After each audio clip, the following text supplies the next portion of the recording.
Hi, I'm Bill Arnold. Thank you for listening to this podcast of Real Recovery. There are many more podcasts available at myfaithradio.com. Your support makes this possible. Thank you.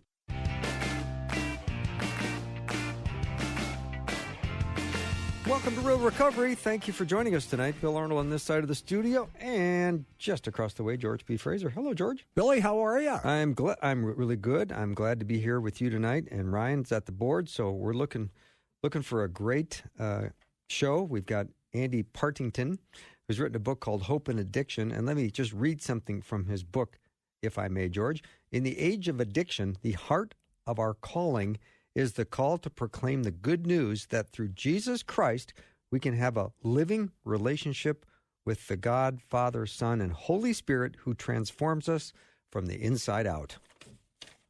I love that. That's all we need to talk about tonight. And then we're done. So what you been doing lately? Well, we should probably talk a little bit more and then bring Andy on. But definitely, I'm looking forward to hearing his story. It's pretty interesting. He went into rehab at a very young age, and we'll find out what he means by that when we bring him on. Johnny Carson, how young was he? Yeah, nobody gets that anymore. That's so right. What step did you want to talk about? What step did you prepare tonight? Well, as always, we talk about a step on Real Recovery because we understand the steps to be almost like calisthenics. They help keep you in shape, and they're all biblically based, and there's nothing to fear about the steps. Even if you've never been involved in an addiction like drugs or alcohol, by the very nature of you once living in a sinful lifestyle prior to becoming born again, you now are living in a different life, and you are a changed person, and you need to live differently, George. That was so well said. And really what they are is an opportunity to take what you read in the Bible, what you hear in church, and walk it out. I know for me that's always a hard problem. And, Bill, you told me one time when you speak, you always want to make sure that the audience has something to take home in a brown paper bag. Mm-hmm. And I was thinking, chocolate chip cookies would be nice, but you mean have something they can use. I want something that they're going to remember, something that they can retrieve and use and apply. Otherwise, why talk? Yeah. Yeah. So here we are with a talk show, George. So sounds like a shampoo. Do you rinse, lather, and repeat? Exactly. But I think one of the things that we can do is we hear something and go, gosh, that's so good. And then you forget it driving home from church or your Bible study or whatever. What I wanted to talk to everyone about tonight is step one, and we admit we're powerless over drugs and alcohol, and our life's unmanageable. We do a lot of stories on this show, God's story and people, about redemption, sanctification, forgiveness, and ultimately glorification. And what we really get focused on sometimes is the wonder of the stories and the dramatic turnaround. Let's not lose sight of what the whole show's about, and that's God.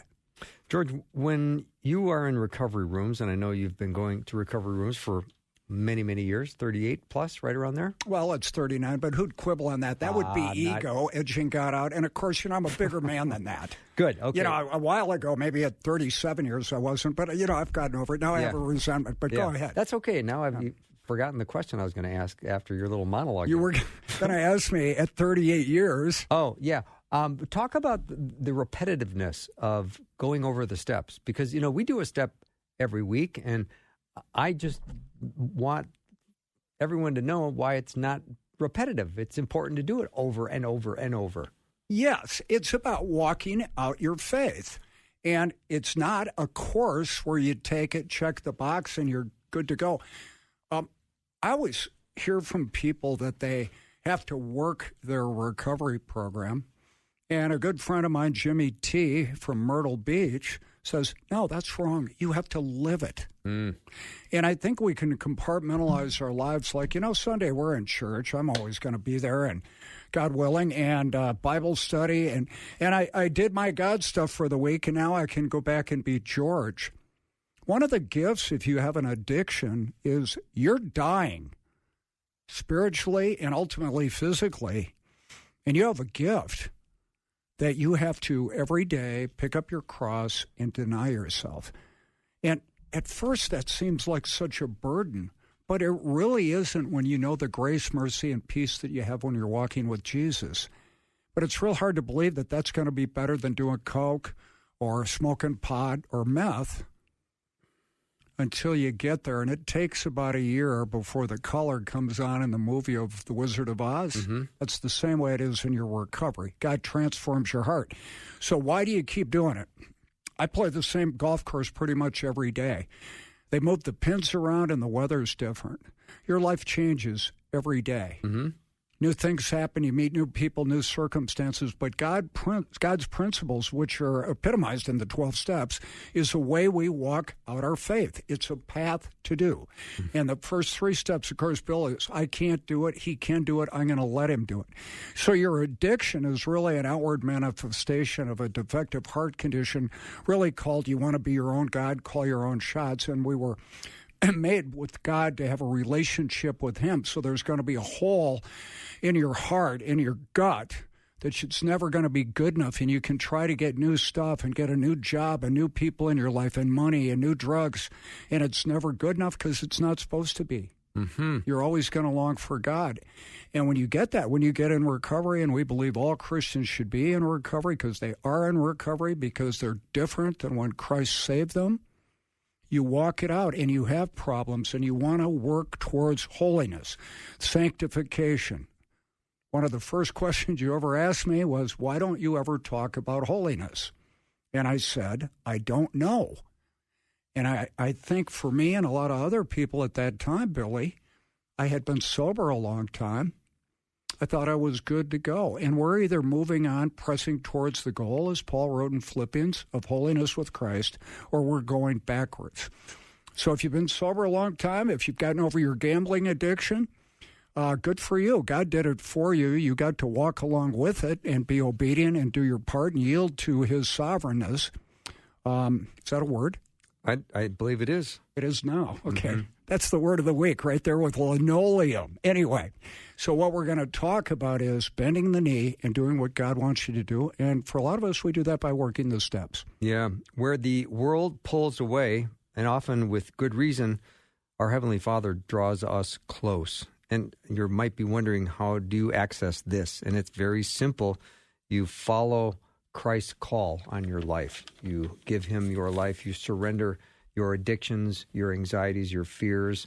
Addiction is not a life sentence. You can give it to Christ and walk in freedom, because that's what the gift of salvation is, to free you from the enslavement to sin. And just like you say, George, in step 1, well, we are powerless over alcohol or drugs, and we can also just say powerless over sin, that our lives are unmanageable.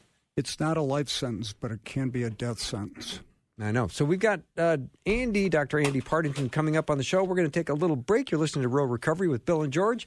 If you're new to the program, you can learn more about us at myfaithradio.com. I hope you do, and I hope you can check out some of the other podcasts there.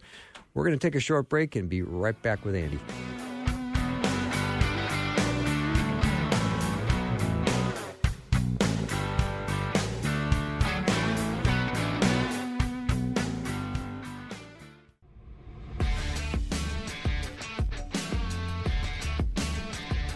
Welcome back to Real Recovery. So glad you're with us today.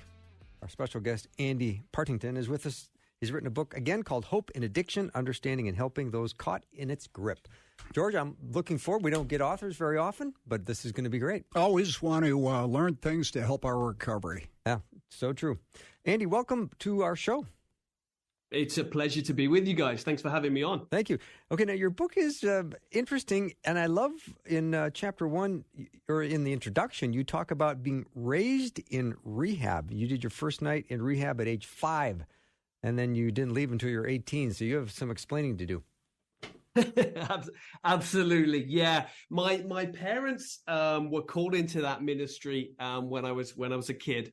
My dad had worked in commerce, and they ran into some real challenges in their marriage, and made a major kind of pivot in terms of work. And so my dad was running a rehab, and back then in the UK, I guess in the US too, it wasn't uncommon for families to move on site into the rehab, the families of staff, just to create a really strong sense of community, a really strong sense of family for the guys on the program. So yeah, that was me, and it was wonderful. If I'm being completely honest, it was a wonderful way to grow up. What did you like about it? Yeah, it's interesting. I'll tell you what I liked about it as a kid, and then I'll tell you what I like about it looking back. So as a kid, I was surrounded by great guys who I could play pool with. I could kick a football around with. When it was my school holidays, I'd go out and work on the estate with the guys. So the rehab was in a place called Yeldall Manor, a beautiful mock Tudor mansion house in the southeast of England. So big estate, massive building. So I would go out and I'd work with the guys. Every evening we would sit around tables in the main dining room and eat together. I just enjoyed being part of that tribe. I loved it. Looking back, what did I love about it? I saw up close at such a young age just the power of Christian community as a place of healing, place of transformation, a place for a second chance and a third chance and a fourth chance. It was amazing. I saw the recovery was a process. It was a blessing. I really love that description, Andy. And I had this thought, I don't know, years and years ago, because George and I both do and have done a lot of work with men in recovery. And I always thought at facilities like the one that your parents were a part of and that you grew up in, it was a year-long program. Does that sound about right? Yeah, a bit less than that, but yeah, exactly. Long shift. Yeah, and I always thought how people want to become missionaries and they want to go to Peru for a year. What if they went and lived in a rehab environment and they were just healthy, well-balanced Christians that had good habits and good disciplines and loved the Lord, and they created almost a role model of how to do life differently?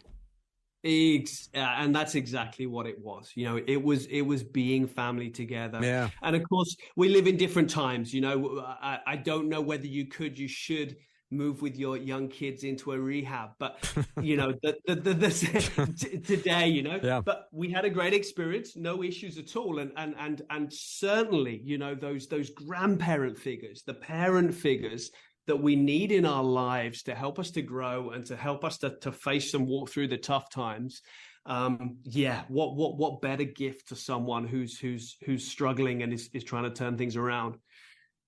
I think one of the questions I'd love to ask, and it's kind of the big question of the day, is how can we find freedom from addiction? the million dollar question, isn't it? Yes. Yeah. Get out your checkbook. Gosh, I mean, I talk about in the book, and it's a helpful kind of start point, I guess.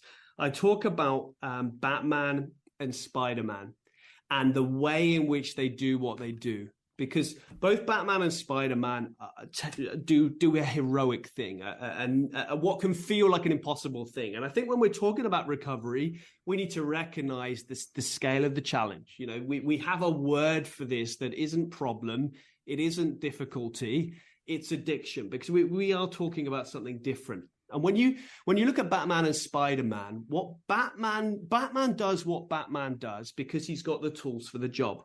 He's got the Batmobile, the Batarang, and he's got Robin by his side. He's not alone in the battle. And I think, a central plank for any recovery is tools, strategies, and community relationships. And that I think as Christians is vital. We don't forget that. We don't forget that this is street fighting. This is really practical, a lot of it.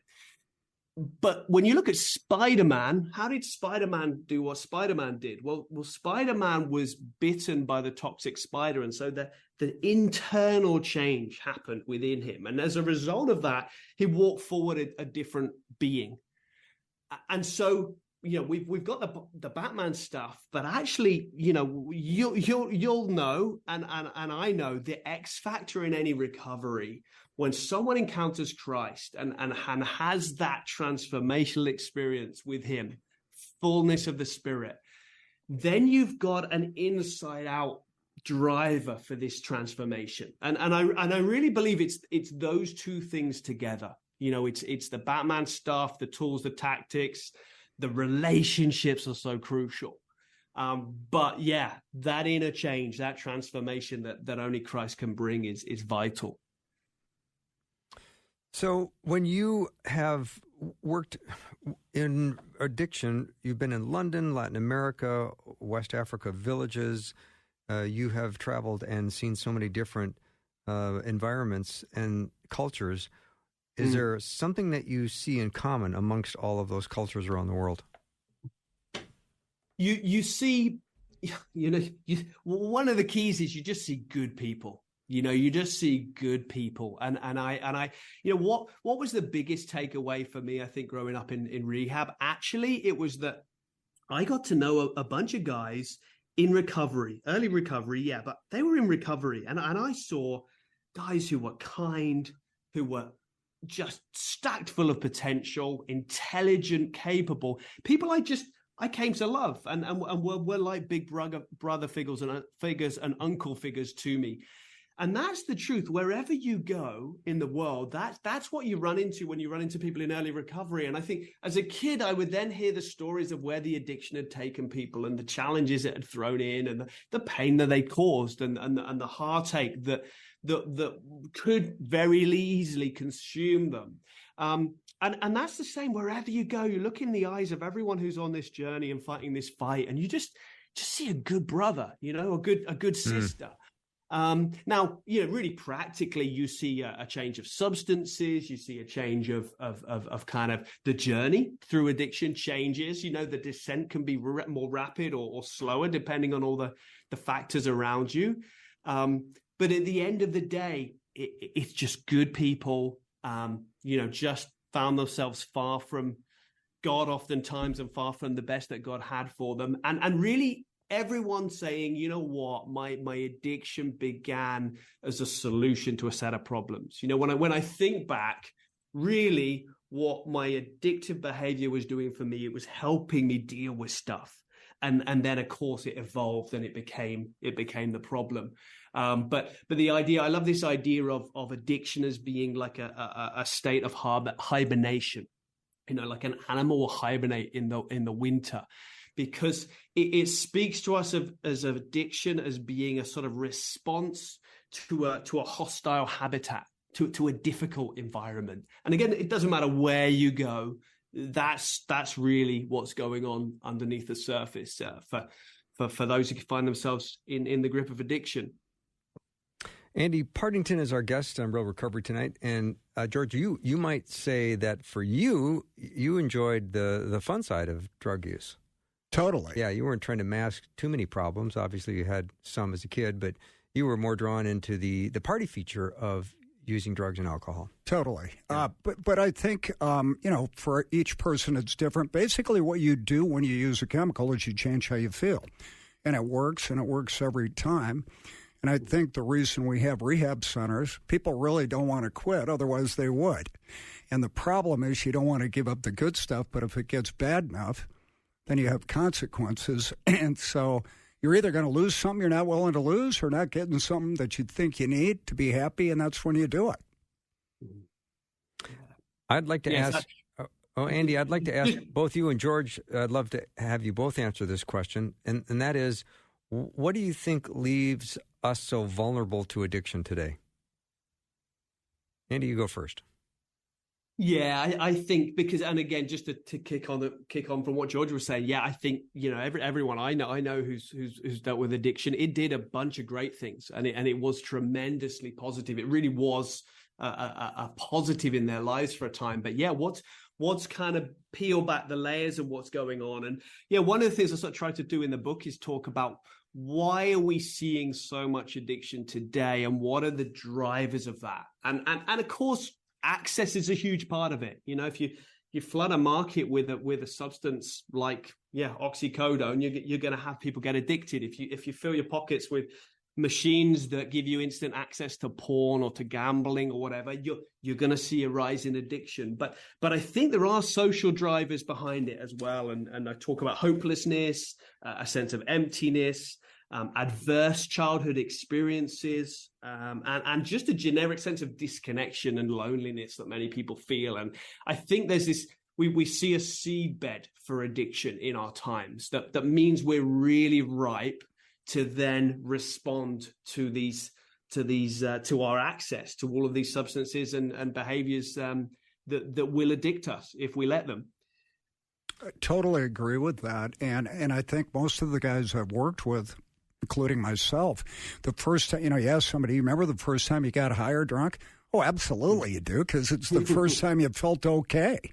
And, that's very reinforcing. And I think today the speed of play in life, you talk about people, how could you be addicted? Okay, tell me about your iPhone. I think everybody is addicted to their iPhone. And for me, the test is when I can't find it, I totally panic. I know a lot of people that have their laptop on all day, referring to it. And, there's positive things that helps you work, keeps you, but the need to have the constant shot of dopamine, whether it's being on a social media or doing cocaine or whatever, it's constant. And then you need something to help you check out. Yeah. Andy, it's this interaction between your supply and demand, but we've got these brains that are just perfectly designed to learn what is going to give us the quick and the powerful and the consistent hit that we need, and once we, I think we all feel like you say with our cell phones, how quickly we become habituated into scrolling and checking and looking at those things. It's unbelievable. You write in your book, Andy, that I often wonder whether my smartphone serves me or I serve it. Yeah. And it's really Absolutely. true. Kids are looking at screens 9 hours a day. And what the great thing about this is this gives us all a touch point to understand something of what addiction looks like, right? It's indeed. Because we're talking about an issue that's such a feature of the age we live in. It's such a common experience, and yet I think within our churches it still sits very much on the sidelines. It's a side hustle, and when you take the cell phone and you wave it around and you see the look in people's eyes, you think, yeah, we all know something here now of what addiction looks like. You couldn't say that 10 years ago. Totally. Yeah, that's so true. I was on the other night, and a thing came up. The real reason why the TV show Gilligan's Island got canceled. Well, 40 minutes later, I still didn't have the answer, but I needed to know it, And you found out, didn't you? I didn't. Oh. It just kind of ended, and you must have been you're losing a lot of sleep, aren't you? I've been perseverating on it for 2 weeks. Yeah. That sounds about you, right, George? But that, yeah. Well, Andy, so we're going to take a break here in just a minute, but when we come alongside people struggling in addiction, and we want desperately to help them get out from underneath it and to start a new path, for many, many people, we realize either they're going to die or they're going to get sober. Yeah, absolutely. Absolutely. Knife-edge stuff, right? Absolutely knife-edge stuff. Mm-hmm. All right. Yeah, we're going to take a little break. We'll come back lots more with Andy Partington. He's written a book called Hope in Addiction, Understanding and Helping Those Caught in Its Grip. We'll be right back.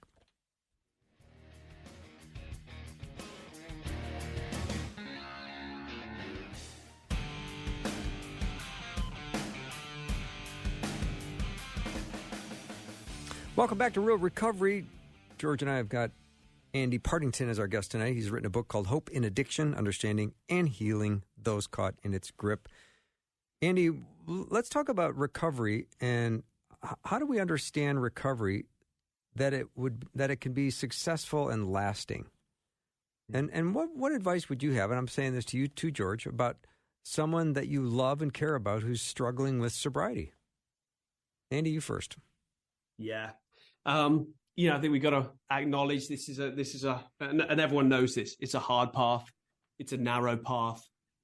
It's I think one of the most helpful phrases we can grip hold of, particularly when we're alongside someone who's in addiction, is this idea that no one can do it for you, but you can't do it alone. No one can do it for you, but you can't do it alone. And so as we come to recovery, I think that there's a couple of key elements that we need to look for, we need to stir up. One of them is that sense of community, that sense of relationship, and those need to be wisely handled so that they're productive, they're not damaging. But the relationships need to be in place. I think hope needs to be in place. And hope is both that desire for change and the belief that it's possible. The desire, we can help to stir that up, but at the end of the day, that's really hard as someone alongside someone in addiction to kind of make happen. But what we can do is be alongside to try to say, hey, look, here's a pathway. Here's how the way out might be possible for you.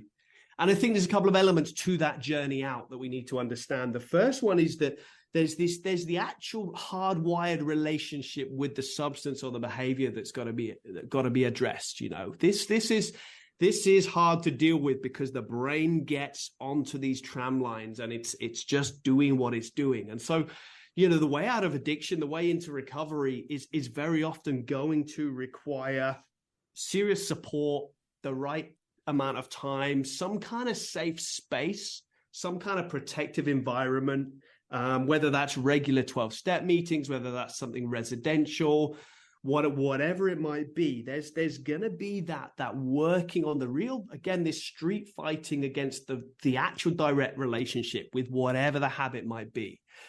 But underneath that, it's saying, okay, but what is the underlying driver? You know, let's try to make sense of why this thing got a grip in the first place. You know, what's the vulnerability? What's the pain that the addiction is kind of solving? What's the problem that the addiction is answering? And the route through is going to be different. You know, it's not simple. And I think as those who are alongside, there's got to be a real sense of recognizing what we can do and what we can't do to aid that recovery journey. Well said. I don't think that anybody gets sober without God, whether they acknowledge that or not. And for me, my experience has been that a lot of people don't. I'm a big fan of the 12 steps. My interpretation there, God as you understand him, is Jesus, because he is, by no other name are you saved. But something happens to where they're willing to look at it, usually consequences, that they're not willing to live with. And I think they have to be convicted by the Holy Spirit. Not only do they have a problem, but you talked about that there's hope. And I always try, Billy, with my guys to say, he who began a good work in you will be faithful to complete it. But you need to be around like-minded people. And I got off the phone today with a friend who's struggling. And I'm a Christian. I go to church, and I was a Christian before I got sober. But I think in the church community, we have a tendency to shoot our wounded. In recovery, we're welcoming with open arms. That was my experience. And I think the recovery rooms look like the early church did. And I think what they also do with hope is find other people that have walked the journey that you have, that God has helped them through it, so they're not terminally unique and they're not that unusual, and you find people that you can have community with, right? The old saying is addiction is isolation and recovery is community. But I would say rather than the problem, Andy, the way I like to phrase it, go out of Ephesians 3, that we put off the old and put on the new. And I like to say that guys need to find in their recovery, I know I did, what I was trying to get out of my using. Yeah. I like to get high. I like to socialize. I like stress reduction. I like celebration. I like the snappy patter of like a locker room in high school. And I missed all those when I would just quit using. And I think the reason people use is they need something or want something that they should have in their life. And I'd be real interested what you think of that. Yeah, no, 100%. You know, if you strip it back and you say, you know, the drivers of addiction, a sense of hopelessness, a sense of emptiness, adversity and stuff we're dealing with from early in life, a sense of disconnection. That community we're looking for has got to be delivering those things. You know, we've got to be finding the ideal of that fake that we were using. And all the more in those early days, right? Like it takes time for the benefits of recovery to start to roll out. And so in those early days, it's got to be immediate. It's got to be men in the trenches, women in the trenches with us. And that sense of tribe, I think for many, they talk about the early days of addiction being the draw as much as the experience itself was the community, was the sense of fellowship, the sense of being in something together with a group of others. And so in those early days, especially, we need that. We need brothers in arms. Andy Partington is our guest. Hope and Addiction is the name of his book, Understanding and Helping Those Caught in Its Grip. And Andy, you are quite the quotable writer. If I just can read a couple for George and the audience. Like the iris of the human eye, indeed, like any relationship, no two addictions are the same. And addiction is an intense, all-consuming, and ultimately toxic relationship. And this is one, George, I think you'll like. Addictive behaviors make life in a dark world tolerable until they don't. Yep. That's so true. So, Andy, let's talk about the role the church has in promoting recovery. How is the church doing in terms of coming alongside and helping people caught in an addiction?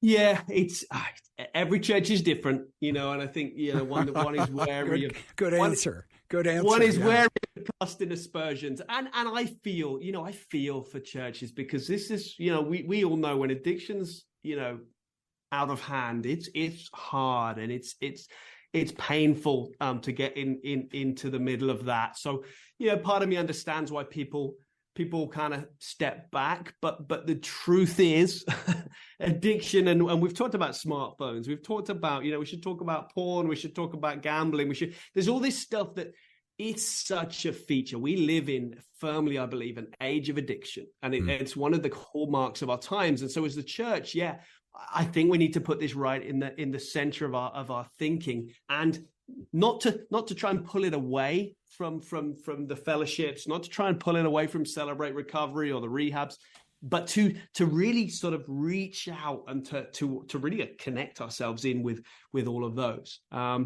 I think there's stuff we can do internally that actually doesn't necessarily look sort of addiction recovery specific, but actually will help us too, because I'm firmly convinced what we don't need when we're fighting addiction is a superficial spirituality, superficial relationships, formalities, social environments. We're doing something serious, and I actually think in that there's a gift to the church as you engage with those in early recovery, as you come to understand what goes on in the 12-step fellowships. There's something we as the church at large have to learn from that. So I really see a sort of a really mutually beneficial relationship being just a kind of step across the room away from all of us. I know a lot of guys who haven't fought addiction but are weary of superficiality spiritually and relationally in church, and they kind of look across and see what goes on in a 12-step fellowship, and they want some of that. That's what they want. Yeah, the superficiality. I think we should lean into it, unpack it, and bless it right here. No, I think what you're saying is right.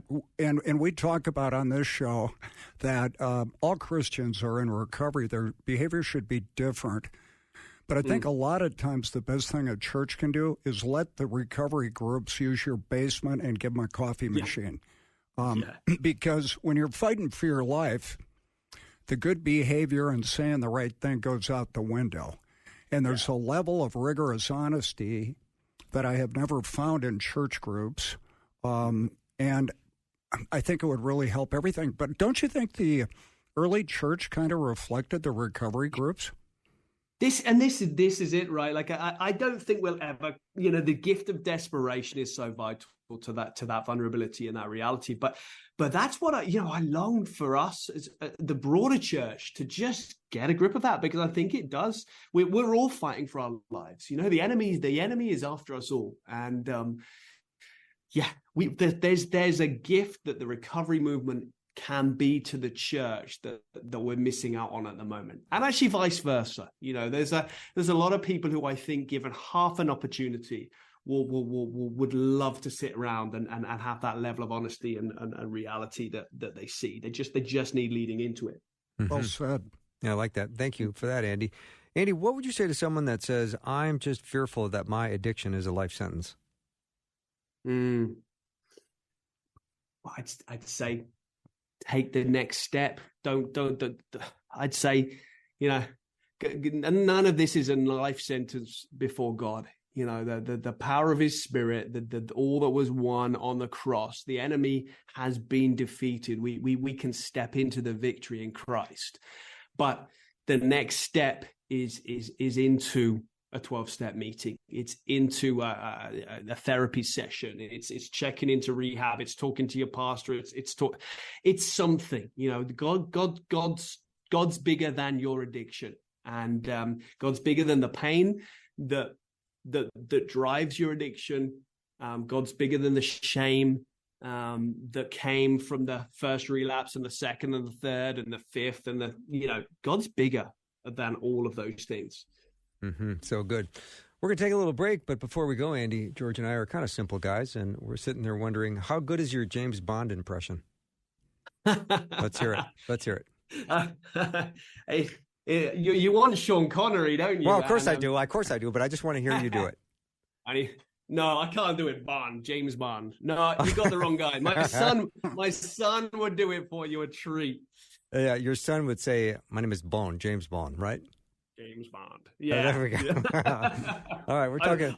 I'm not sure that was that good, to be honest. All right. Andy Partington is our guest. His book is Hope and Addiction, Understanding and Helping Those Caught in Its Grips. We'll be right back.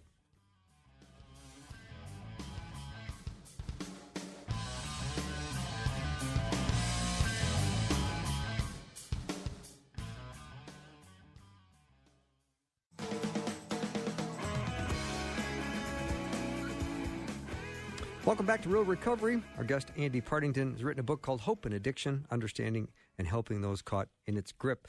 The recovery movement was onto something when they said that at the root of every addiction is an addiction to self. My will be done. And Andy, when you grew up in a recovery environment from ages 5 to 18, you saw a lot.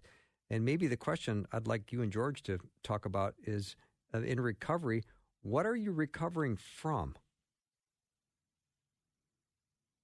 Yeah, I think for me, there's these two levels, right? You're recovering from this toxic relationship we were talking about, where you've become so enmeshed with this behavior, and it's changed the way your brain works, and it's just gripped hold of you. So that's a real challenge.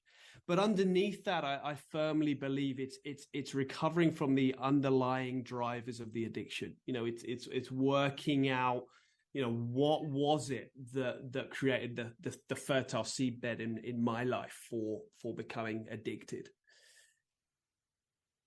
George? I'd go to an English lady, Cyndi Lauper. I just wanted to have fun, and the community, what she say, and that's really good. But I think this is such a gift that my drinking's a symptom of my self-centeredness, selfishness, and egocentrism. I want to be God in my life. And even though I've been sober a long time, when I sin, I'm choosing to do my will instead of God's because His isn't good enough for me. I'll ask George you this question, and Andy, I'd love you to respond as well. Small groups at church, would they be more effective if they looked like AA groups? George? Oh, totally. Okay. Be more interesting. We laugh more. I don't laugh a lot in church. Really? Yeah, they'd be amazing. We just got to work out how to unlock it. I think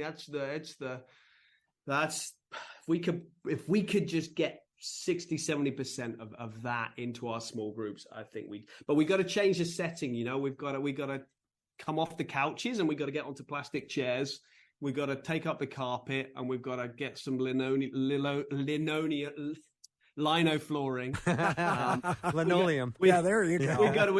We got to get maybe some cheaper coffee, and I think so often the small group vibe is a social vibe. It's social middle class kind of a thing.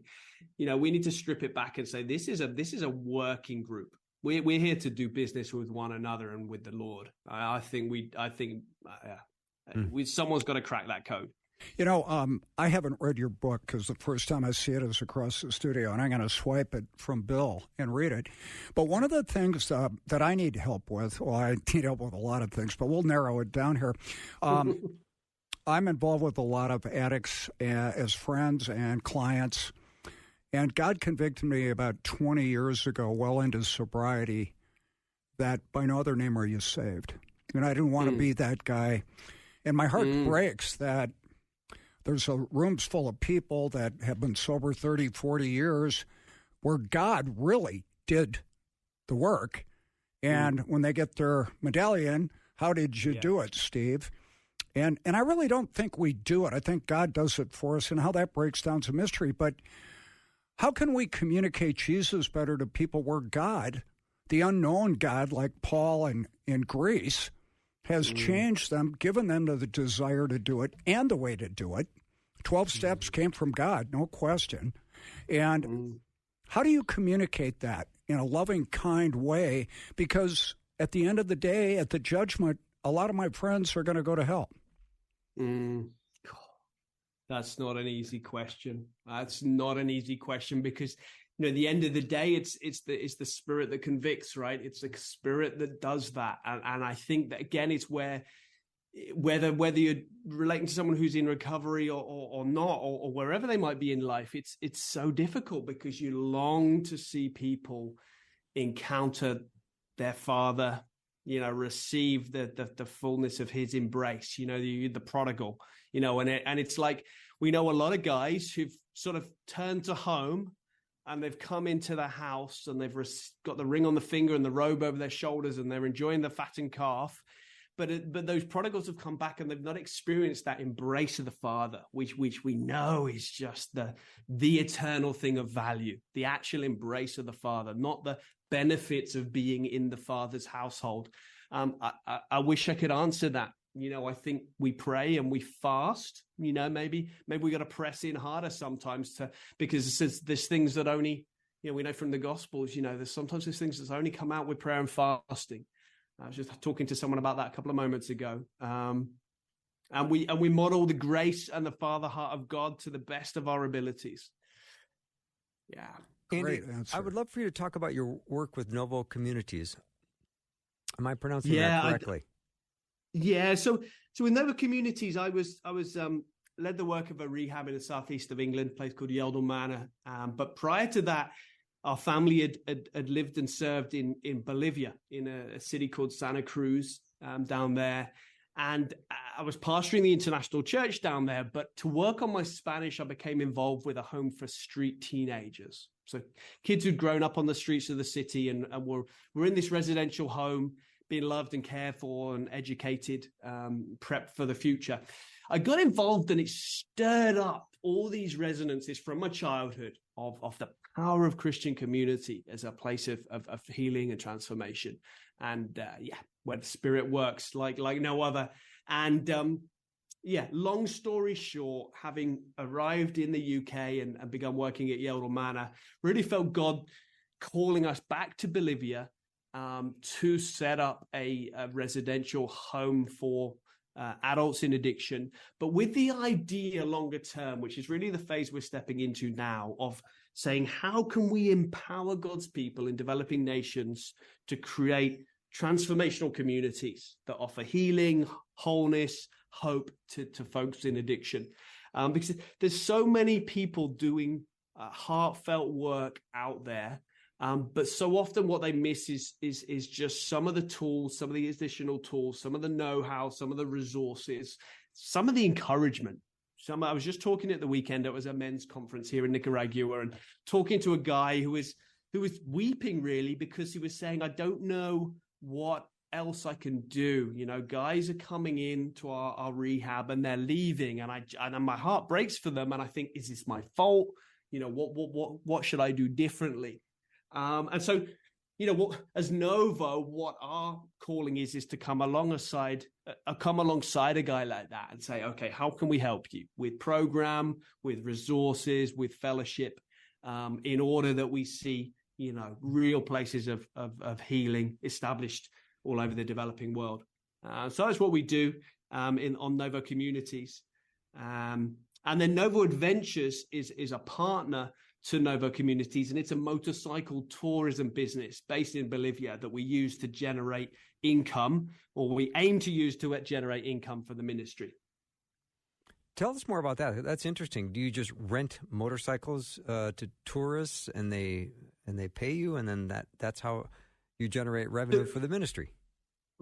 More or less, we do guided tours. Okay. So guys come to us from the US, from Canada, from UK, from wherever, and we'll do a guided tour, whether it's for a couple of people or a big group of people, and we show them. Bolivia is one of the most biodiverse nations on the face of the planet. So you've got high salt flats, the largest salt flats in the world, down to the kind of tropical jungles. You've got the highest capital city in the world. There's all sorts of, and it's a adventure motorcyclist's paradise. It's spectacular. So yeah, it's the vision would be that the income from that business drives forward the work, particularly in Bolivia, of Novo Communities. So yeah, folks can check that out on novoadventures.com.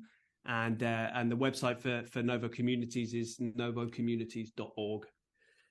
The amount of suffering, when I hear about teenagers on the streets who have been living on the streets, I can hardly wrap my head around that, Andy, because it's just so horribly sad. George and I had pretty nice upbringings in a pretty comfortable community, and to think of being disassociated from family and relatives and living on the street, I don't know how they do it, and I don't know how you do this day after day, coming alongside and helping speak life and truth into these kids. Yeah. It's such a challenge. You know, I was just texting earlier with a guy called Benigno who came through our program a number of years ago now, and just had everything against him. Grew up on the streets, just left home one day as a sort of 4 or 5 year old and got lost, and no one really came looking for him. Wow. And so grew up on the streets. Came to us with TB. Came to us with he's got severe learning disabilities. But by the grace of God, and not least through the love of a local fellowship down there in Bolivia, you know, Benigno's clean and sober, and he's enjoying life in a Christian community. Wow. So it is overwhelming, but the love of God and the power of the gospel is more overwhelming. That's the truth, and that's what you got to stay focused on. One of the things you do really well, I want to encourage you. The beginning was Superman and Batman, and I noticed in your endorsements of your book, John Eldredge, and the book, I think it was Wild at Heart or Wild Heart, about everything we do worship is, to me, communicated at my level a lot better than John Piper's Pleasures of God, where he talks about Christian hedonism, and I think a lot of it is how you present it. John Piper's not wrong in that everything a Christian does should be an act of worship and should be better because of Jesus. And Eldredge talks about camping as worship and hiking and all that. And for me, golf, working out, yoga, the whole bit. And you communicate that well to people that have the wrong ideas of Christianity. And my broadcast partner, Bill, always talks about guys, tell me about God. And they tell him, and he goes, you know, I wouldn't be able to worship that God either. Start reading the book of John. And you do that really well. So I want to encourage you. No, thank you. I appreciate that. That's an encouragement. Andy, it's been really a delight having you on the show, despite your James Bond impression, which was subpar. Linoleum could use some work too. Yeah, but come on, cut him some slack. You know, you're very gracious, guys. But we so enjoyed your company, and we loved your wisdom, and your book is very, very interesting. Thank you so much for being with us, and I hope you have a wonderful rest of the day.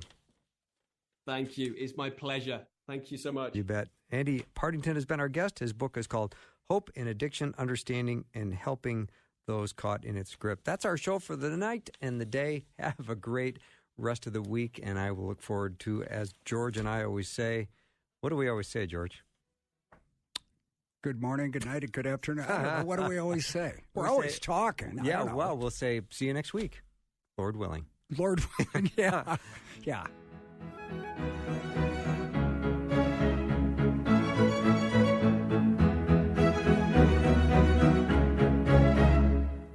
Thanks for listening. Programming like this is made available through your support. Information available at myfaithradio.com. On the latest episode of the Wow God Stories podcast, we go to Africa. I was raised in Sierra Leone in a community that truly lived the phrase, "It takes a village." Until one day, the world outside Anita's village broke in. I didn't grow up in a war zone, but I watched one unfold in the country I love. God brought hope to her story and many others through radical provision. God began to direct us towards Uganda, Africa. I was born and grew up in the countryside of Ethiopia. Nanj and I met in Kigali, Rwanda. Discover how God showed up in the middle of war, loss, and impossible odds in Africa. Stories that'll make you say, "Wow, God. Wow, God. Wow, God." Wow, God Stories, wherever you get your podcasts.